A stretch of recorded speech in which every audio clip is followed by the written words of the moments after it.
Dicen que la historia la escriben los vencedores y la lloran los vencidos. Por eso es que lo que ocurrió recientemente con el presidente de Brasil, Luis Inácio Lula da Silva, nos duele tanto, porque aquel recuerdo de la infame guerra contra la Triple Alianza sigue vigente en nuestra sociedad. En esta edición de Info 18, edición fin de semana, queremos hablar sobre esto. Hola, ¿cómo están? Yo soy Martín Gómez y como cada sábado también me acompaña Hugo Aguilera. Hola, Huguito, ¿cómo estás? Buenas tardes. Buenas tardes, Martín. Un gusto compartir una semana más con toda nuestra gran teleaudiencia por un tema que nos toca a profundidad, sobre todo por unos dichos y en el contexto que se han dado, sobre todo cuando se habla de Brasil, se tiene todavía un poco esa herida en el fondo de la Triple Alianza, pero justo cuando se estaba desarrollando una actividad relacionada a la industria de la defensa y es bueno siempre recurrir a los entendidos para no olvidar lo que hemos pasado como pueblo y sobre todo para recurrir un poco a lo que los estudios han revelado y no dar un simple caso de conmoción por un lado o indignación por el otro. Vamos a ir un poco con la gente que más entiende de este tema. Totalmente, Huguito, por eso nosotros convocamos, porque la verdad que el recuerdo es colectivo, pero también los que nos ayudan a recordar son los historiadores. Por eso convocamos al licenciado Vicente Arrúa, él es historiador y director del Archivo Nacional de Asunción, ¿verdad? Hola, ¿qué tal, profe? ¿Cómo estás? Buenas tardes. Buenas tardes, ¿cómo están? Un placer estar en su programa. Agradecido por la invitación. Profe, queremos comenzar directamente con la pregunta. ¿Invadió Paraguay Brasil, como dijo Lula? Bueno, antes que nada hay que aclarar un poco que las afirmaciones realizadas por el presidente de Brasil, lo que más afecta es cómo él simplifica todo, ¿verdad? Es muy, muy complejo, ¿verdad? Todo el proceso. De hecho, que una parte de lo que le estaba diciendo hablaba de que se hablaba de la paz y todo, y ese mismo discurso se pueden ver en los documentos previos al inicio del conflicto por parte de Paraguay, ¿verdad? Que intentaba a través de todas las herramientas diplomáticas evitar entrar en un conflicto, ¿verdad? Tenemos que partir principalmente de un documento que está acá en el archivo en la sección Río Branco, Ujú. y que nos habla un poco de lo que conocemos nosotros como lo que sería la- el- una, un reclamo del gobierno de Paraguay al de Brasil sobre la situación que se estaba viviendo en Uruguay en el año 1864. Y esta nota de reclamo, digamos, es el elemento fundamental para demostrar que en realidad Paraguay había advertido que la situación desarrollada en Uruguay, o sea, a través de ese conflicto se estaba dando entre Brasil y Uruguay, era un elemento, era una situación que a futuro podía afectar los intereses de Paraguay, ¿verdad? Claro. Ujú. Y de que esto se lleve a otro nivel, eso iba a generar, por supuesto, una reacción de Paraguay. O sea, Paraguay, desde mi punto de vista, no invade Brasil, y mucho menos como lo dice el presidente de Brasil, que un día amaneció y Paraguay decidió invadir Brasil, ¿verdad? Era un conflicto que se inicia mucho antes, y que Paraguay vio afectados sus intereses. Y como dije, si nosotros vemos ese documento y leemos el documento completo, vemos que Paraguay en todo momento utilizó un lenguaje que hablaba de la paz, que hablaba de evitar esos conflictos, de que estaba, digamos, confiado del manejo de la situación por parte de la diplomacia brasilera, ¿no? De que era reconocible la manera en que habitualmente Brasil manejaba estos conflictos de manera pacífica. Ese era el lenguaje de esta nota de protesta hecha por el ministro de Relaciones Exteriores de ese entonces, al ministro de Relaciones Exteriores de Brasil. Entonces, podemos concluir, digamos, a partir de este breve análisis del documento, de esta nota de protesta, que Paraguay no invade Brasil, sino que advierte sobre la situación que se veía preocupado, y que ante una eventual invasión de Brasil al Uruguay, esto iba a implicar alguna reacción de Paraguay. Claro. Licenciado, en el Brasil se tiene esta concepción, esta visión o este entendimiento de que fue Paraguay el que invadió. Estas declaraciones del presidente Lula podría reflejar un poco también de ese lado de la historia que desde la hermana República del Brasil, porque nos hermanan tantas cosas, un país vecino, pero es un poquitito el entendimiento de esta parte de la historia que tienen desde el otro lado de la frontera. ¿Cómo usted lo ve eso, licenciado? Bueno, primero que nada hay que analizar un poco el contexto de lo que dice el presidente de Brasil en el ambiente en que está diciendo, en el lugar en que dice. Hay que tener en cuenta que hay una mirada también desde la perspectiva, o sea, la mirada desde el mundo militar en Brasil, que sigue sosteniendo ese discurso de que Paraguay fue el invasor. Hay que tener en cuenta también que hay distintos abordajes o análisis de la historia y de los hechos, y uno de ellos justamente es este. O sea, por ejemplo, esa mirada bélica o esa mirada hecha por los militares va a mantener esa afirmación de que Paraguay fue el invasor. Es por eso, por ejemplo, que hasta ahora no se devuelven los trofeos, por ejemplo, porque es algo que está sostenido o es algo que los militares consideran sumamente importante, ¿verdad? Claro. También hay que tener en cuenta que en Brasil hay otras miradas, por ejemplo, la desarrollada por Xavenato en su momento, ¿verdad?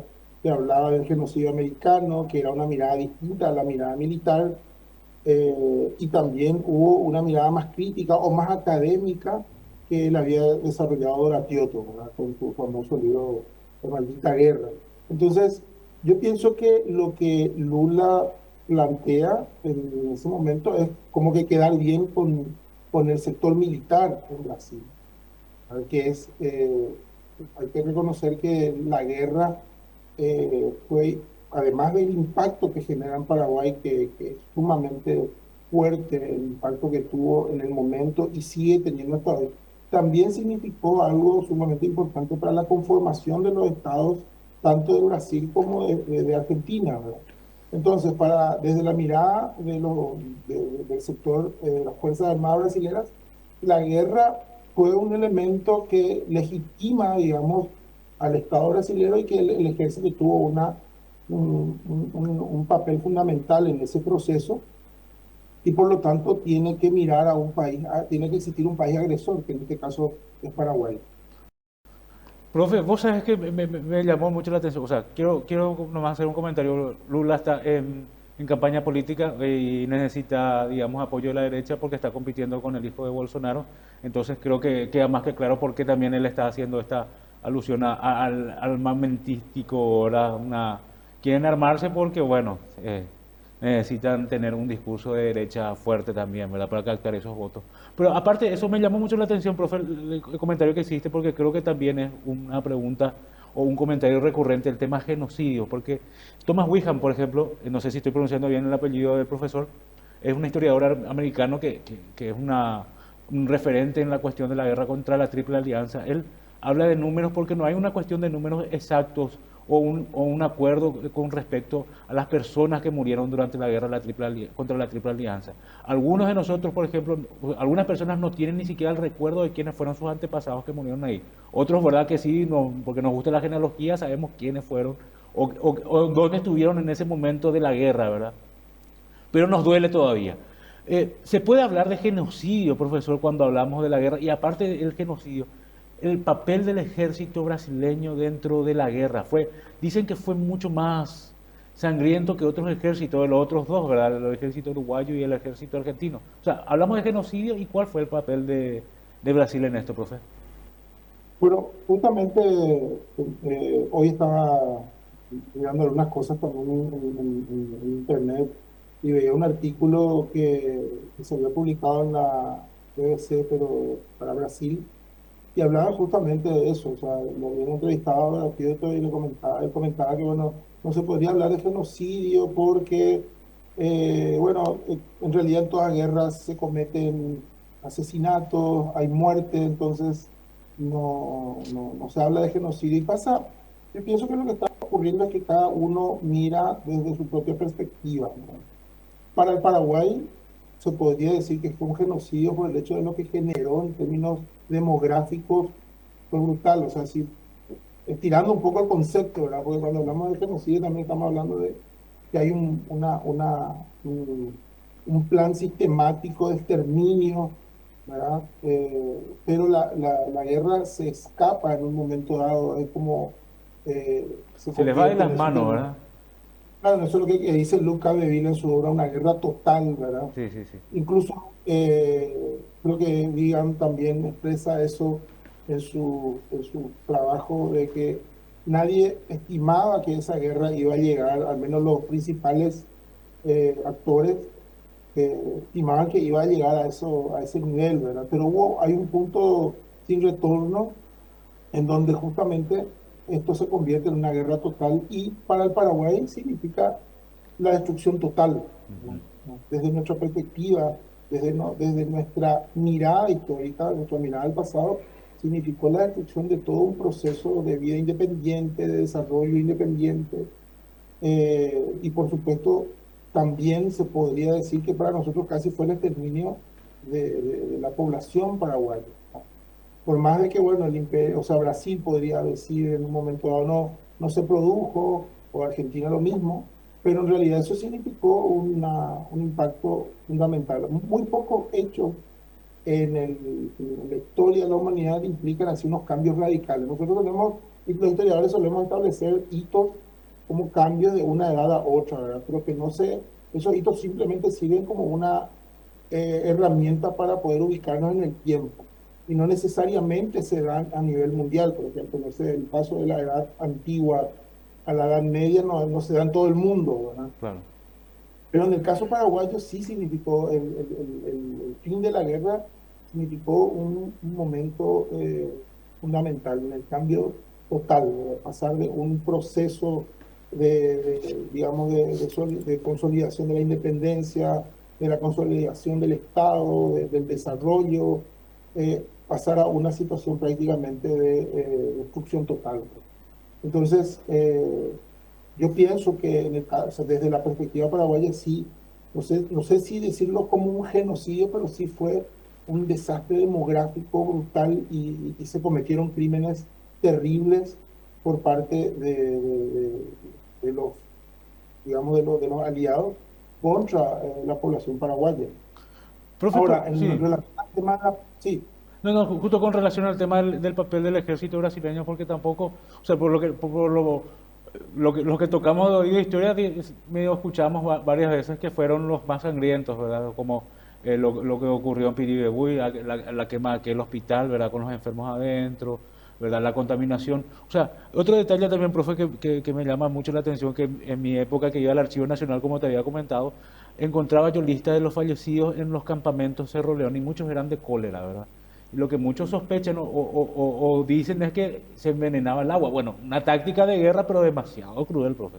O sea, y le culpan a los brasileños. O sea, por eso lo que creo que, no sé si, cuánto de verdad hay en esa afirmación que los brasileños fueron así de sanguinarios, ¿verdad? bueno, de hecho que para mí, como historiador, analizando los conflictos, las guerras, yo considero que realmente también se produjeron en toda la guerra crímenes brutales, ¿verdad?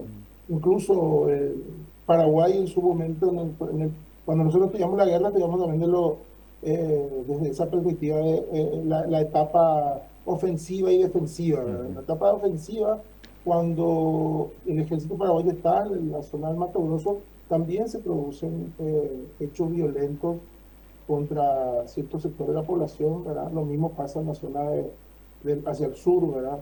O sea, lo que tenemos que entender también en esta situación es que la guerra es eso, la guerra es destrucción. Y en el caso del ejército brasileño, yo pienso que eh, se dieron abusos, ¿verdad? Podemos leer en el archivo, por ejemplo, algunos informes de cómo estaba la situación de muchas, del ejército, eh, y no se da tanto, creo yo, de parte de los argentinos y uruguayos, ¿verdad? O sea, porque Brasil lleva la guerra hasta el final, ¿verdad? Incluso en algún momento, tanto Argentina se quiso salir, digamos, del conflicto por los conflictos internos que estaba teniendo y como que querían exigir que se cumpla el tratado. Y sí, o sea, las, eh, las matanzas que se dan en algunas batallas fueron terribles, ¿verdad? Como vos dijiste también, el tema de la quema del hospital y también la batalla de Costañú y otros momentos, ¿verdad? Entonces, para mí que la decisión o digamos la intención de Brasil de llevar la guerra hasta el final, de cumplir con el objetivo de matar a López, era bien claro, ¿verdad? Y lo iban a cumplir de cualquier manera. Profesor, ¿por qué nos sentimos más cerca de Argentina y de Uruguay que de Brasil en cuanto a recordar esta guerra Guazú? Sentimos muchas veces que en Argentina hay un reconocimiento, hay como una especie de mea culpa, Uruguay lo mismo, porque justamente entramos en todo esto ante una situación donde también Paraguay abogaba por que se respete al Uruguay, pero con Brasil parece que hay un poquitito más a distancia, no es lo mismo, profe. Sentimos que, mismo por los propios trofeos de guerra que por un lado sí se entregó, Brasil hasta ahora tiene el cañón cristiano y muchas otras cosas más. ¿Cómo se entiende esta parte, profesor? Bueno, yo pienso que también por la forma en que se encara posteriormente el conflicto, cómo es que hay una lectura del conflicto por parte de los historiadores, ¿verdad? Hay que tener en cuenta que en el mismo momento en que se estaba desarrollando todo esto, aparecían figuras que estaban en contra, una de ellas, Alberdi, por ejemplo, Ujú. que sostiene que, bueno, que la guerra era injusta. También en las provincias argentinas había mucha resistencia al tema de formar parte del ejército argentino, ¿verdad? Entonces, pienso que se da esa situación debido a que de parte de Argentina al menos había una mirada más crítica. Posteriormente también en todo lo que va a ser la construcción del pasado, el análisis del conflicto, si bien en Argentina también existen sectores que tienen la misma mirada que, por ejemplo, los militares en Sí, Brasil o que los sectores más conservadores, en la Argentina de repente había ciertas cuestiones de cada momento que hacían que el Paraguay tenga más buenas relaciones que no tienen que ver con el conflicto en sí, ¿verdad? Que Argentina siempre fue el espacio que albergó a muchos paraguayos que iban huyendo del exilio, había un mejor relacionamiento en temas de solidaridad, digo, o sea, Argentina también absorbió los problemas sociales en en las distintas guerras civiles que se dieron en el Paraguay a lo largo del siglo XX. Entonces, había más, digamos, esa relación de, digamos, de amistad, por decirlo de alguna manera. Si bien nosotros retrocedemos incluso mucho antes de la guerra y vamos al periodo de independencia, justamente el elemento fundamental que motivó la independencia no era precisamente abrirse o separarse de España, sino que era no formar parte de Buenos Aires, no estar, digamos, bajo la tutela de Buenos Aires. Entonces, inicialmente lo que motiva la independencia va a ser una lucha o un conflicto que Paraguay tuvo con Buenos Aires durante mucho tiempo, que afectó en términos económicos a la provincia, pero tras la guerra, digamos, se cambian esas cuestiones. Además, Brasil va a mantener su ejército por un buen tiempo, por 7 años más o menos aquí en Paraguay, y va a tener una injerencia muy fuerte sobre la política paraguaya, ¿no?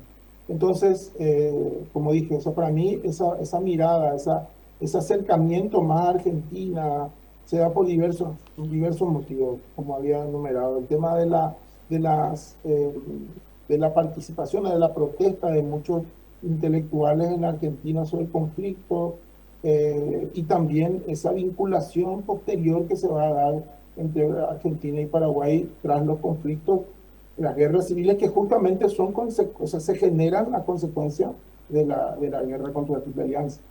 Profe, quiero nomás traer también acá al debate un tema muy, como se dice, un poquito delicado y polémico, como es el papel, como estás hablando del tema de Buenos Aires y digamos, esa puja que tenía Paraguay con Buenos Aires, también quiero traer el papel de los legionarios, ¿verdad? Es un papel muy interesante dentro de nuestra historia porque también se abordó muchísimo. Justo ayer que se celebraba San Ignacio, él decía que cualquier disidencia en una fortaleza asediada es traición y bueno, y hubo un papel de paraguayos que jugaron a favor del ejército aliado, por así decirlo, ¿verdad? Incluso Bernardino Caballero después, por más que salió con Decut, le decía colegionario fue, ¿verdad?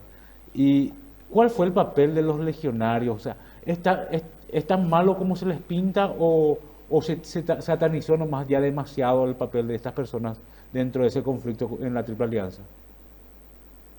Bueno, primero que nada tenemos que entender el concepto, hablar Sí. un poco de lo que es la historia conceptual. ¿Cuál es el papel o el rol que juega el concepto de legionario? ¿Verdad? Posiblemente habría que ver cómo se lo veía el legionario en ese momento. Hay que tener en cuenta que los que van a reconstruir el país posteriormente, muchos de ellos eran legionarios, pero también hay que entender que el concepto se genera como una forma para un método para destruir el debate. O sea, Ujú. era muy fácil establecer un título, una carátula a una persona que no estaba, digamos, en línea con algún discurso y Claro. era sencillamente colocarle el término de legionario, ¿verdad? Entonces, eso también es algo que a mí me interesa mucho, por ejemplo, el trabajo que hizo Claudio Fuentes Almadán, Sí, sí, sí, Claudio. estudiador, que justamente su obra trata sobre los legionarios, y ahí analizamos profundamente, o sea, él analiza profundamente ese concepto, ¿verdad? Incluso hasta hoy día se utiliza en esos términos, o sea, cualquier persona, cualquier historiador o cualquier, no sé, persona que se interese en la historia y que tenga una mirada más crítica, digamos, al discurso tradicional, es considerado un legionario. Cosa que a mí me parece que no ayuda Ujú. o no genera una creación de nuevos conocimientos, de nuevas miradas, porque hay que tener en cuenta, primero que nada, la historia es una disciplina científica que intenta, digamos, constantemente buscar acercarse, digamos, lo más posible a lo que ocurrió en el pasado y se crean nuevas miradas, ¿verdad? Entonces, eh, primero quiero aclarar ese tema del legionario, ¿verdad? O sea, de ese concepto, de que nosotros hoy le vemos al legionario como una persona que está, digamos, en contra de lo que, del discurso tradicional. Ujú. Ahora, el rol que ellos juegan, para mí es fundamental, ¿verdad? O sea, son los que quedan, son los que vienen, ¿verdad? Conjuntamente, hay que tener en cuenta que al terminar, antes de terminar la guerra en 1869, Ujú. se funda el primer periódico que no era oficial, ¿verdad? Que es La Regeneración, que se forma justamente con los Decut y que, digamos, va a plantear, su nombre mismo lo dice, plantea una regeneración del Paraguay, pero sin tener en cuenta el pasado reciente. O sea, para estas personas, figuras como Francia y López, y los López, tanto Carlos Antonio como Francisco Solano, representaban, por supuesto, el despotismo, ¿verdad? Que representaban todo lo que venía en contra de las ideas liberales de ese entonces, ¿verdad? Entonces, plantean una regeneración. A esta postura, a esta propuesta, se contraponen los reconstruccionistas, que se conforman con combatientes, con exfuncionarios del gobierno de Francisco Solano López, con los combatientes de la guerra, y que planteaban justamente la reconstrucción con las bases del pasado reciente, con las bases del doctor Francia, con las influencias del doctor Francia y los López. Y esta va a ser una puja, a pesar de que, bueno, en ciertos momentos se vieron, en algunos momentos se alían, en otros momentos no. El fruto de esta lucha va a ser justamente la Constitución de 1870, en donde ambas facciones tienen sus representantes en la Asamblea Constituyente y sale la Constitución de 1870, ¿verdad? Eh, los partidos tradicionales se van a generar a partir de estos movimientos, de estas miradas del conflicto y cómo lo iban a analizar posteriormente. Y por supuesto, si me preguntan quién termina triunfando en esa lucha, van a ser los reconstruccionistas, que finalmente ya en el siglo XX, cuando se empieza a desarrollar el discurso historiográfico nacional, empiezan a mirar el pasado desde esa perspectiva. Y entonces, para poder establecer, digamos, una forma de anular a a un historiador, a un intelectual, a una persona que cuestione el discurso que ellos planteaban, se crea ese concepto mucho más fuerte del legionario. Pero también hay que tener en cuenta acá que eso no solamente se va a centrar en el discurso o en el análisis de la guerra contra la Triple Alianza ya en el siglo XX. Toda persona que estaba en contra del sistema o de la manera en que vivía el Paraguay, o incluso en los gobiernos que de repente planteaban ideas distintas, ya se le ponía el mote de legionario. O sea, era una forma de englobar a cualquier persona que estaba fuera del pensamiento tradicional, ¿no? Profesor, hay algo que ya hemos mencionado y que evidentemente por el área en que usted se encuentra debe manejar mejor que nosotros. ¿Qué pasó de los archivos que se llevó de Paraguay? ¿Qué pasó de aquello que nunca se ha devuelto y que sabemos que particularmente en Brasil todavía queda mucho? ¿Qué ocurre con eso? Bueno, el Archivo Nacional se traslada en 1868, cuando López decreta o sea, que la gente de la capital se mude al Luque, ¿verdad? Entonces, el archivo también hace lo mismo, se traslada de Asunción hasta Luque y luego de Luque a Piribebuy. Y en 1869 eh, cae en poder el ejército brasilero. Inicialmente, José Silva Paraño es el que decide hacer una selección de documentos del archivo que tengan más una cuestión vinculada al tema diplomático. Selecciona también la documentación en donde Paraguay podría tener algún elemento para justificar o sea, el territorio que estaba en disputa en la zona de Mato Grosso, para un futuro acuerdo de límites. Entonces hace la selección de unos 50.000 documentos que son trasladados al Brasil y que van a conformar lo que conocemos como la colección Vizconde de Río Branco. Esa documentación va a estar, digamos, en el archivo de Río de Janeiro hasta 1982, en que se produce la devolución. Lo que siempre comentamos aquí en el archivo es que muchas personas no conocen, es el problema más grave que se generó para el archivo. No solamente es el tema del desmembramiento de algunas de sus colecciones, sino la destrucción del orden original, o sea, el orden establecido desde la creación del archivo, que se da ya en 1541 con el establecimiento del Cabildo.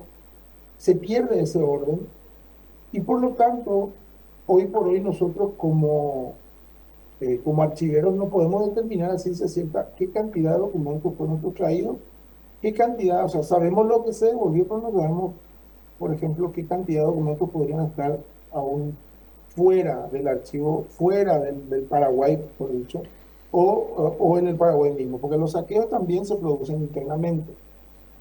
Hay muchas colecciones actualmente que de repente están, o documentos que están en manos de personas o de familias que pertenecen al Archivo Nacional y que, bueno, nosotros vamos recuperando de a poco. Pero la pregunta siempre, la que me están haciendo ahora, es la pregunta que todo el mundo hace: ¿por qué Brasil tiene documentos? Y podríamos decir que sí, pero no estamos totalmente seguros, no podemos afirmar tajantemente qué cantidad de documentos Brasil tiene en su poder, debido a esa destrucción del orden del archivo. O sea, es como que el inventario del archivo se pierde, cómo estaba estructurado, cómo estaba organizado. Entonces, no se puede afirmar exactamente qué cantidad de documentos para Brasil puede tener en su poder. También es importante aclarar que tras la guerra se inicia un proceso de reordenamiento del archivo. Esta tarea se la lleva a José Falcón, y José Falcón empieza a reorganizar el archivo de una forma totalmente, digamos, en base a cuestiones muy subjetivas. Por ejemplo, crear una sección a la cual le llama historia, y esa sección en realidad va a tener los documentos más importantes de la historia.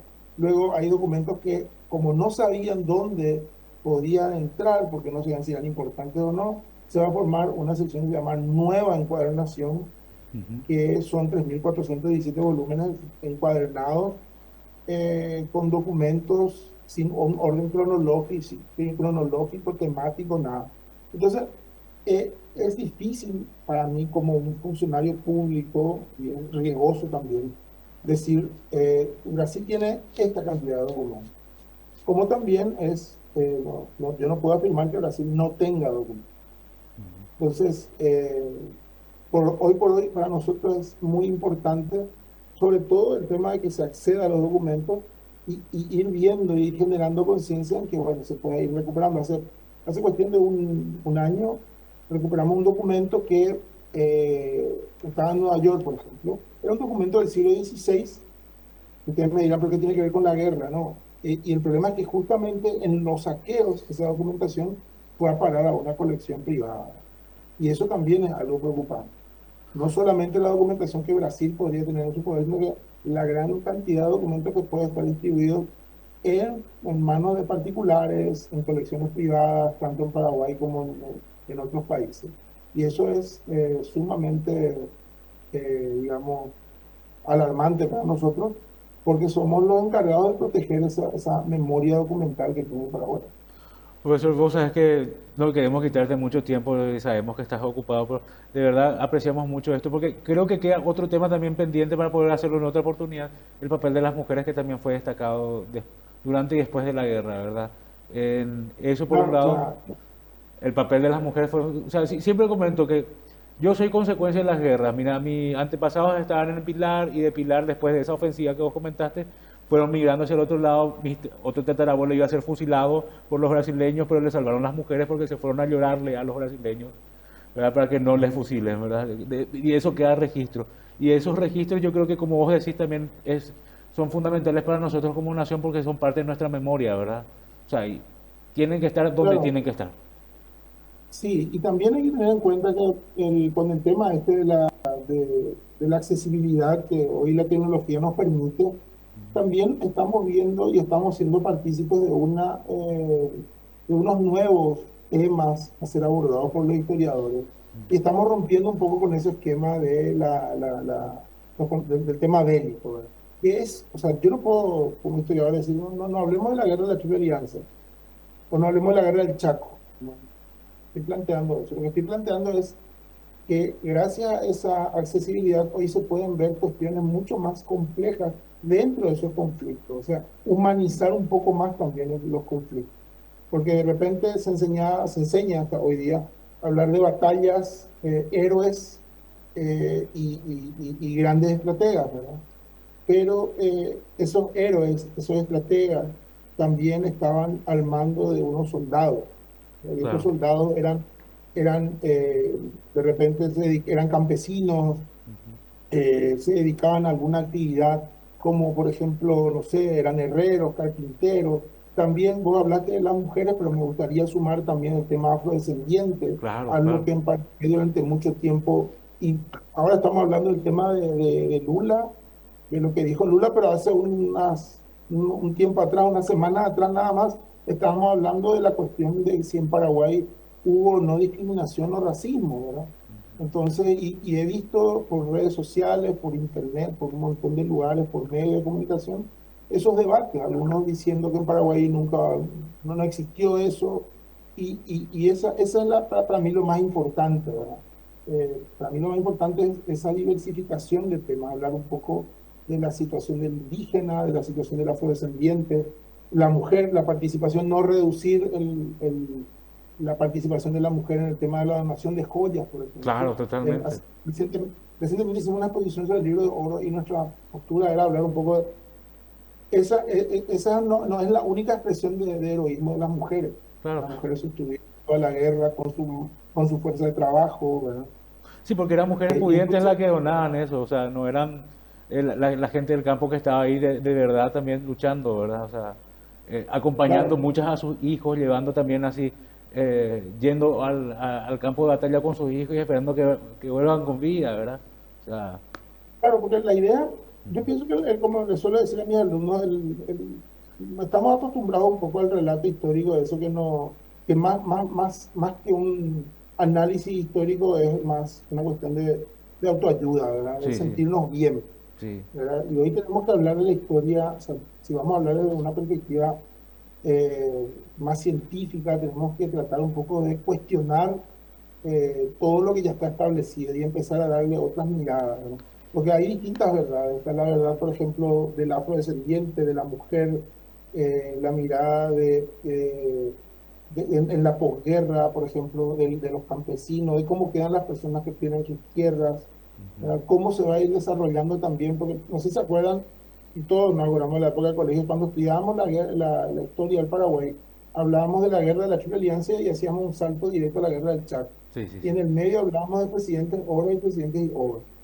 Sin embargo, ese periodo de entreguerras es un periodo sumamente rico en el tema de los conflictos sociales que se van claro. a ir dando. Las revoluciones Y que liberales, ¿verdad? claro, o sea, cómo se va reconstruyendo el Paraguay Ujú, tras el conflicto de la guerra contra la Triple Alianza, cómo se dan esas luchas entre las élites y las clases subalternas, cómo hay ese conflicto también entre los que están a favor y en contra de López, y cómo eso se va después ir armando nuevamente, cómo se utiliza el discurso historiográfico para poder movilizar las masas ante un nuevo conflicto que va a ser la guerra del Chaco. Es sumamente interesante todo eso, ¿verdad? Porque para mí no se puede hablar de una historia que ya está hecha, ya está escrita, ya ujú. dijimos todo. Siempre va a haber una nueva mirada, un nuevo abordaje y la documentación que está en el archivo permite eso, ¿verdad? O sea, que vos leas un documento de la guerra o de cualquier periodo de la historia del Paraguay, eh, le haces una interpretación y aparece otra persona y lo mira desde otra perspectiva. Y eso es lo que enriquece a la disciplina. Profesor, te agradecemos Entonces, muchísimo, no queremos de verdad quitarte más tu tiempo porque sabemos que estás con otros compromisos y quedamos en comprometerte también para volver a hablar de otros temas, además los afrodescendientes, como dijiste, los indígenas y todo eso. Bueno, profe, muchísimas gracias. no, por favor, gracias a usted por la invitación. Bueno, estábamos hablando nosotros con el licenciado Vicente Rúa, Que él es es historiador historiador, docente, pero tenemos que recordar, director del Archivo Nacional del de Archivo Asunción. Nacional de Asunción. Una fuente de información bastante válida para este tema que nosotros tenemos que ver. A la vuelta del corte vamos a hablar de otro tema también interesante que tiene que ver con archivos, pero también con educación. Volvemos después de estos anuncios comerciales.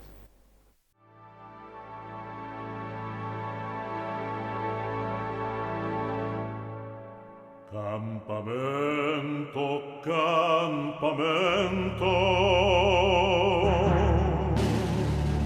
amo y te cerro corape, carve coi tirire, niande guerra o pajagüe.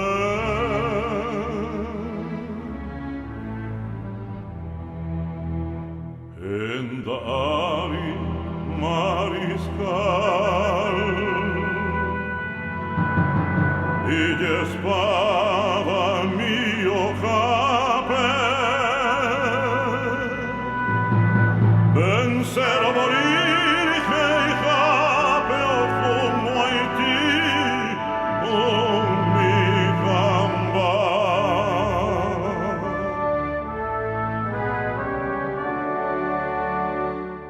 Osuru de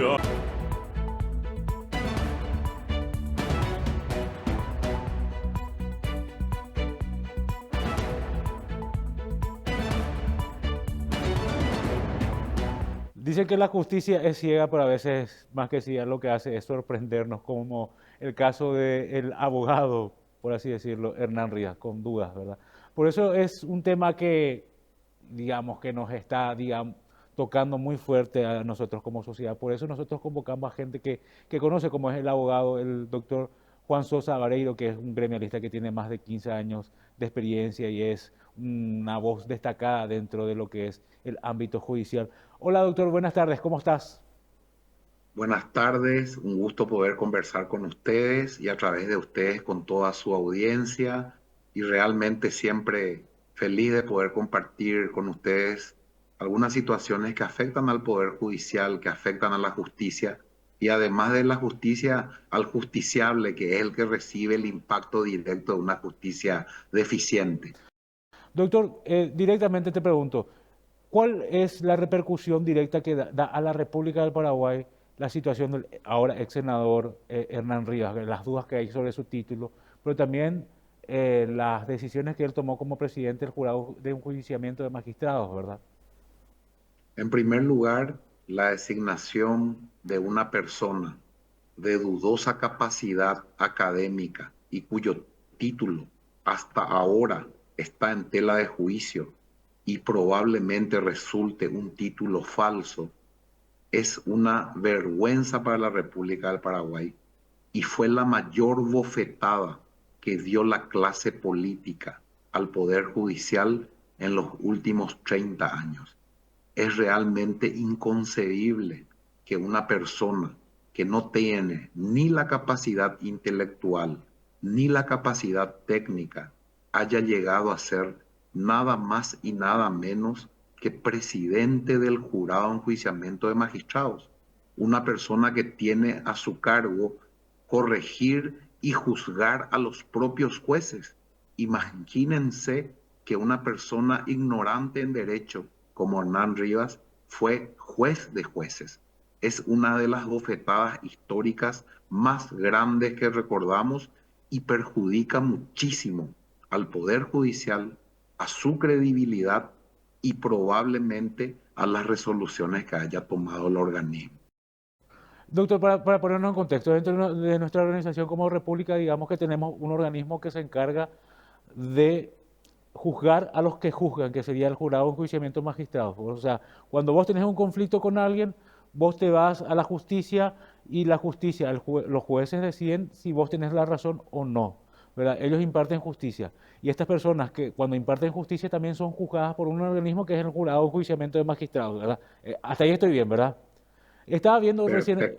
recién una imagen en la sesión del jurado de enjuiciamiento de magistrados, donde hay personas destacadas dentro del ámbito judicial, personas que de verdad, doctores en Derecho, ¿verdad? Garay Sucolillo, el doctor Jiménez y otros representantes que son representantes de poderes del Estado, de los tres poderes del Estado, Poder Judicial, Poder Legislativo y representantes también que sería del Ejecutivo. Teniendo en cuenta que hay personas destacadas del derecho, doctor, ¿qué opinión te merece que haya estado sentado al lado, por así decirlo, sentado al lado de ellos, incluso presidiéndoles Hernán Rivas? Y realmente es un grave retroceso para la justicia. Es una responsabilidad directa de la Cámara que le designó, que es la Cámara de Senadores, creo, en ese momento. Sí, sí, sí. Y al mismo tiempo, para el órgano en sí, es un perjuicio gigantesco, porque imagínate que queda habilitada la posibilidad que todos aquellos que hayan sido perjudicados o sancionados por Hernán Rivas puedan recurrir ante la justicia a esas resoluciones en razón de que estaríamos ante una cadena de nulidades, porque si él integró el órgano sin tener la calidad de abogado, lo cual exige la propia Constitución Nacional, él está deslegitimando su representación y al mismo tiempo, a criterio nuestro, invalidando cualquier decisión que se haya tomado. Doctor, sobre el punto, ¿vos recordás algún caso emblemático que haya tocado el jurado de enjuiciamiento de magistrados cuando presidía Hernán Rivas, por ejemplo, que podría darse esta situación de nulidad? Muchísimos. Es más, hay jueces que han sido desafectados del Poder Judicial o removidos o sancionados que ya están analizando y lo han manifestado públicamente la posibilidad de recurrir la resolución alegando que Hernán Rivas no contaba con el título necesario para ser miembro del órgano. Muchísimos casos emblemáticos, jueces removidos, jueces sumariados, fiscales removidos, fiscales sumariados, y hay un tendal de personas que han pasado por el órgano en la época en que él fue nada más y nada menos que presidente. Una persona que ustedes recordarán que ni siquiera podía leer en público lo que muchas veces eran resoluciones normales del órgano o pronunciamientos que tenía que hacerlo en su carácter de presidente. Realmente es una grave afrenta a la justicia. Imagínate que quién va a tener confianza en un poder judicial y en un órgano como el jurado de enjuiciamiento que ante esta circunstancia deslegitima no solamente la calidad del órgano, sino la propia legitimidad. La gente puede decir que esto no fue legal y que cualquier tipo de sanción debe ser nuevamente analizada. Doctor, vos seguís ejerciendo la profesión, seguís haciendo, como dicen ustedes, el pasillo ahí en el Palacio de Justicia. ¿Cómo vos ves la injerencia política dentro de la justicia? ¿Qué pasa? ¿Hay una injerencia fuerte? Eh, ¿qué está pasando en la justicia? La justicia está pasando por su peor momento histórico. Yo hace 25 años que ejerzo y te puedo asegurar que nunca estuvo tan mal. La injerencia política partidaria en la justicia es evidente y se siente día a día en resoluciones aberrantes. Se imputan a adversarios políticos, se logran condenas con solo efecto de extorsionar a los ciudadanos. La mafia de los pagarés también fue una vergüenza enorme para el Poder Judicial. Un Poder Judicial que tendría que defender a sus ciudadanos se convirtió en un instrumento para perjudicarlos. Y lastimosamente veo falta de liderazgo y hasta falta de coraje de muchas autoridades judiciales que prefirieron sumirse al sector político partidario antes que arriesgarse a enfrentarlo. Estamos en el peor momento histórico de la justicia. El jurado de enjuiciamientos de magistrados está copado por la clase política partidaria. El Consejo de la Magistratura está copado por la clase política partidaria. Eso significa que tanto los órganos donde se seleccionan quienes van a ser nuestros jueces y fiscales, así como el órgano que los sanciona o los remueve, ya no responde a la ley ni a la justicia, sino responde directamente a la clase política. Y esto lo vemos día a día y esto nos perjudica a todos, porque todo aquel que pueda tener un conflicto con los poderosos de turno ya sabe que tiene el juicio perdido antes de iniciar.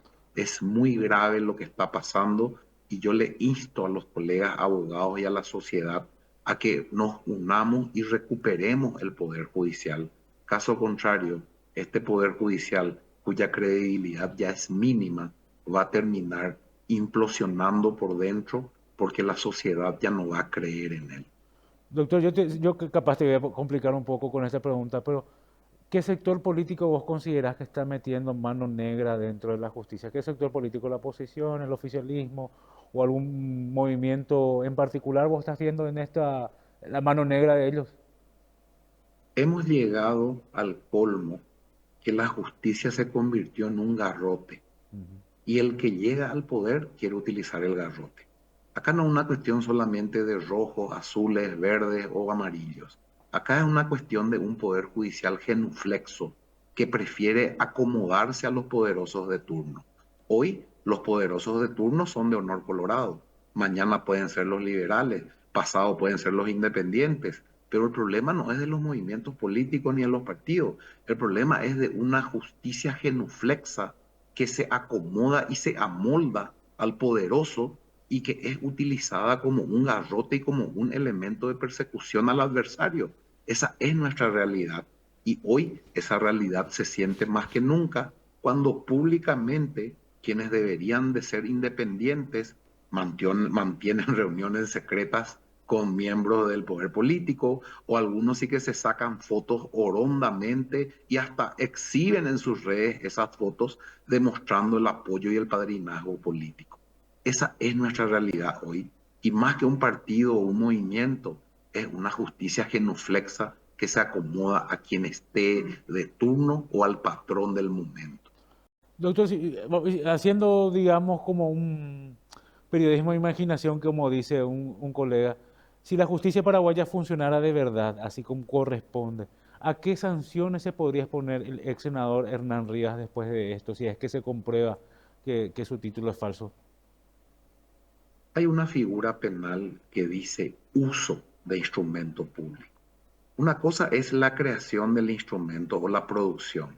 Tal vez no se pueda mostrar que él ha producido ese documento porque eso es casi imposible, pero sí es una persona que usó ese documento. Desde el momento que él se presenta ante el Consejo de la Magistratura para jurar y ante el jurado para jurar, él usa un documento. Desde el momento que él utiliza eso dentro de su currículum o dentro de su carpeta para ser electo, para integrar ese órgano, él usa ese documento. El uso está absolutamente castigado y tiene una pena con independencia a la producción o no del documento. Entonces, si él presentó en su legajo y en su carpeta para integrar el jurado un documento falso, él tendría que ser condenado por la justicia por el uso de ese documento falso.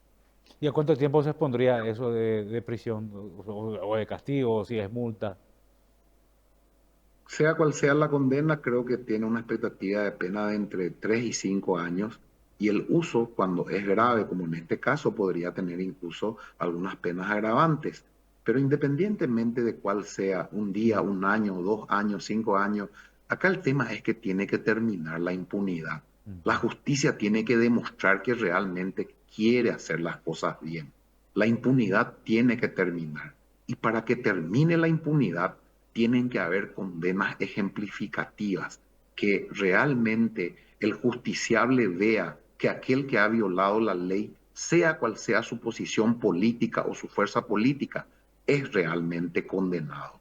Y que no se utilice solamente la justicia para instrumentar contra opositores o contra quienes piensan diferentes. Que la justicia sea igual para todos. Y eso es lo que debería de ocurrir y hoy no está pasando. Totalmente yo de acuerdo contigo, doctor, desde el punto de vista también de como ciudadano, por lo menos que te digo eso, ¿verdad? Y sabemos que tenés poco tiempo, que ya estás también con tus otras obligaciones, no te quiero quitar demasiado de tu valioso tiempo, pero te quiero preguntar, doctor, ¿qué es lo que tenemos que hacer entonces para que estas cosas que vos decís funcionen, para que la justicia deje de ser genuflexa con el poder? ¿Qué hay que hacer, doctor? O sea, los abogados que deben hacer y los ciudadanos qué deben hacer. Yo creo que todos juntos tenemos que unirnos como sociedad y dar un mensaje claro a nuestras autoridades. No vamos a permitir que nadie meta la mano en la justicia.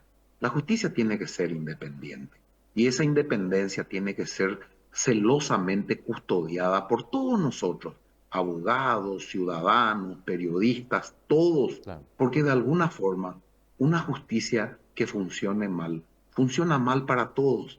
El juez que es corrupto o que es manipulado por la clase política siempre va a perjudicar a los demás y solamente va a favorecer a quienes son sus patrones. En cambio, el juez honesto, el fiscal honesto, le va a beneficiar a toda la sociedad. Tenemos que expresarnos.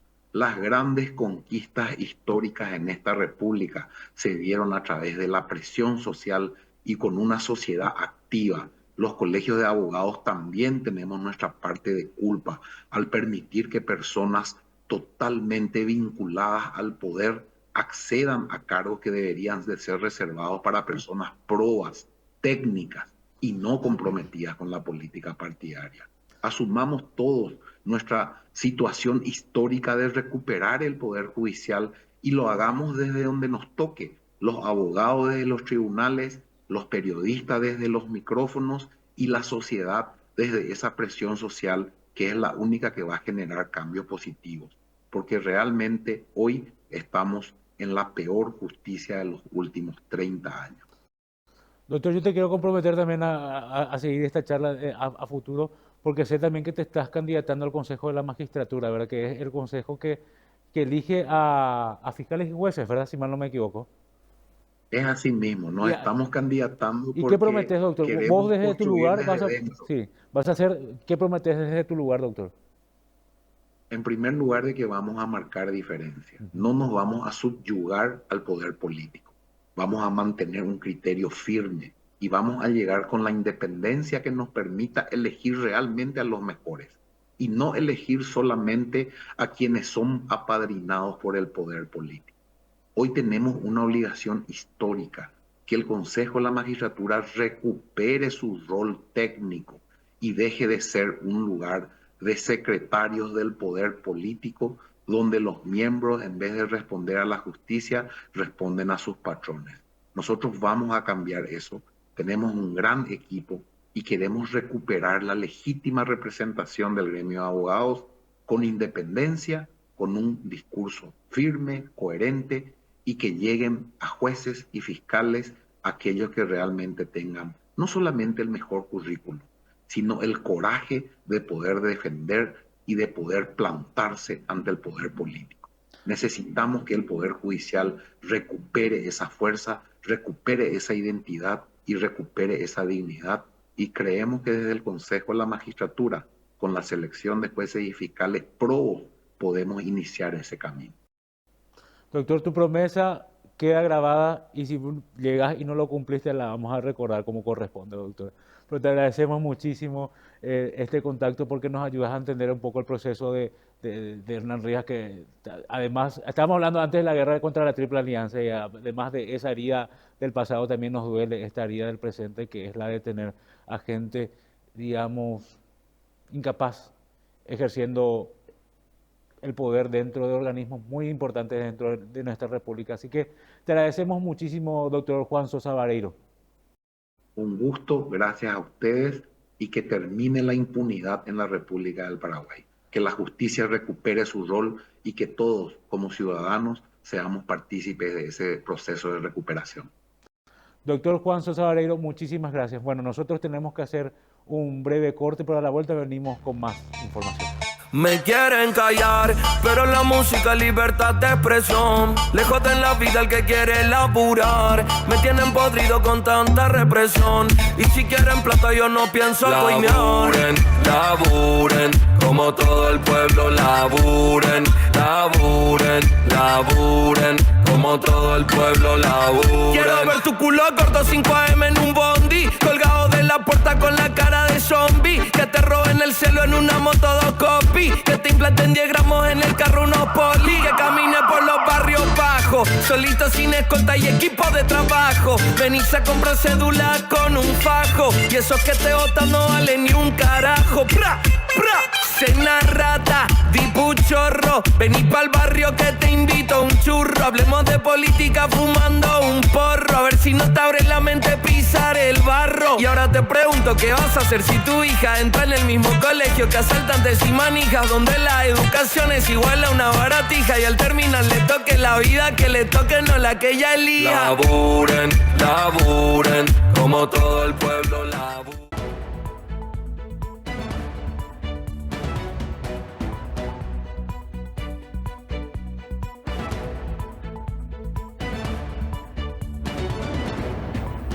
Bueno, qué programa, Huito. La verdad que sí, estuvo bastante interesante desde la guerra de la Triple Alianza, un pasado que nos duele y un presente que nos duele con el título presunto, título falso de Hernán David Rivas. Exactamente, dos temas que le va a dar a toda nuestra gran teleaudiencia, bastantes temas de los cuales conversar en este fin de semana y por supuesto de analizar. Son dos temas que hay que hablar y sobre todo no dejar pasar para sobre todo tener en cuenta, por un lado, algo que pasó, que tuvimos en nuestra historia, que necesita un análisis, pero sobre todo en el caso de Hernán Rivas para el futuro, sobre todo por algo tan sensible que es la justicia, los jueces de los jueces.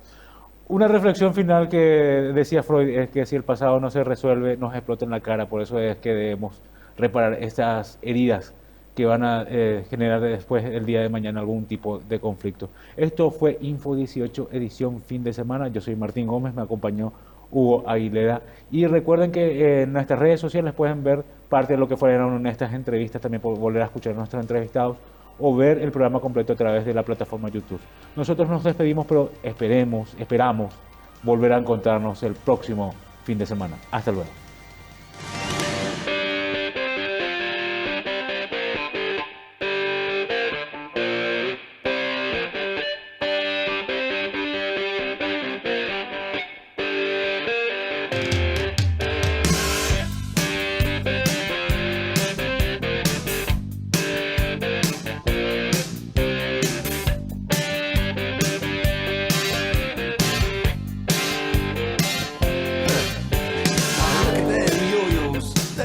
you do